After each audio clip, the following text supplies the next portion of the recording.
Israel. Solo con oír el nombre ya nos vienen a la cabeza un montón de cosas, ¿verdad? Historia antigua, conflictos que vemos en las noticias, muchísima fe. Pero la pregunta es, ¿cómo un lugar tan pequeño ha llegado a ser tan importante para todo el mundo? Pues bien, durante milenios este cruce de caminos ha sido el escenario de imperios, de religiones y de disputas que han moldeado la historia de todos. Esa es, sin duda, la gran pregunta. Y la respuesta, ojo, no está en las noticias de hoy, está mucho más abajo, en capas y capas de historia. Para entenderlo, tenemos que, desenrollar un pergamino de 3000 años. Es que es así de simple. Para entender lo que pasa ahora, no queda otra que viajar muy atrás en el tiempo. Así que venga, vamos a empezar este viaje. Vale, pues nuestro punto de partida es la antigüedad. Aquí es donde se pusieron los cimientos de una identidad, de una conexión con esta tierra que, ya veréis, llega hasta hoy.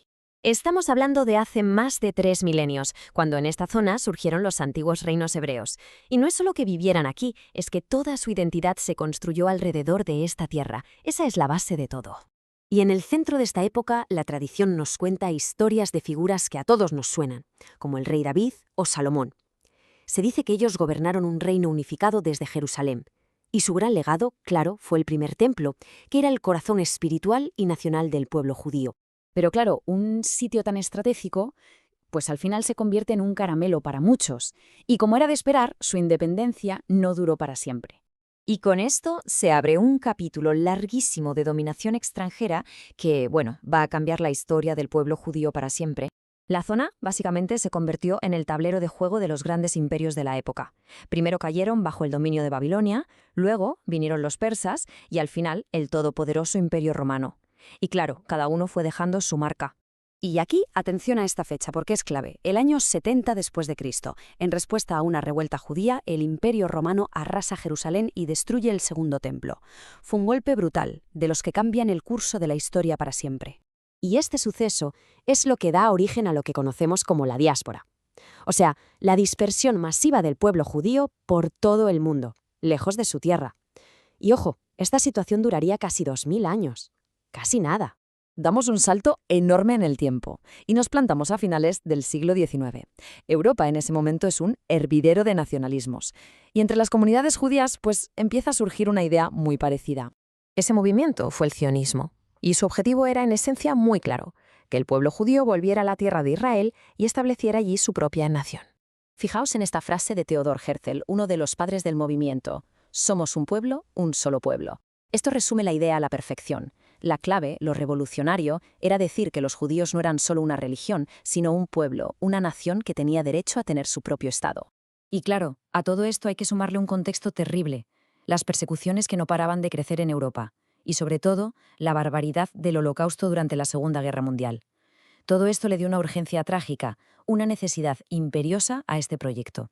Y así llegamos a mitad del siglo XX. El sueño sionista está a punto de cumplirse, pero va a nacer en un momento de muchísima tensión, con intereses y sueños totalmente opuestos chocando entre sí. El año es 1948. Se proclama oficialmente el Estado de Israel, un momento histórico que va a cambiar el mapa y el destino de Oriente Medio para siempre.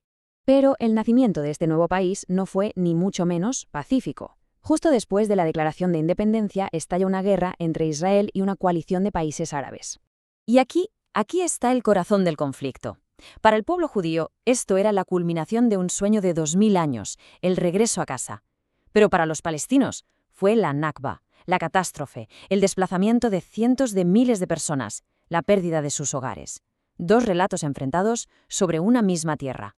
Desde ese momento, este se convierte en uno de los conflictos clave de la región y del mundo entero. Dos pueblos que reclaman sus derechos sobre el mismo territorio, un choque que ha dejado décadas de guerras, tensiones políticas y crisis humanitarias. Bueno, y si volvemos al presente, ¿cómo es el Israel de hoy? ¿Qué papel juega en el mundo? Pues hoy en día Israel es una auténtica potencia tecnológica y económica y tiene uno de los ejércitos más potentes del mundo, pero al mismo tiempo sigue siendo uno de los puntos calientes geopolíticos del planeta. Por su historia, por su religión, por su posición estratégica, lo que pasa allí nos acaba afectando a todos. Con lo cual, la idea con la que tenemos que quedarnos es esta. Israel es un país pequeño, sí, pero su historia es enorme y es una historia que todavía hoy sigue dando forma a la política internacional. Pensadlo un momento. Reinos, imperios, exilio, regreso. 3000 años de historia que se juntan en el presente. Entender todo este viaje, con sus luces y sus sombras, es la única manera de empezar a entender el complicadísimo puzzle que es Oriente Medio hoy en día. Pero claro, la historia no es un libro que se cierra y ya está. Sus páginas se siguen escribiendo todos los días. Y la gran pregunta que flota sobre esta tierra, tan cargada de pasado, es, bueno, ¿qué nos deparará el próximo capítulo?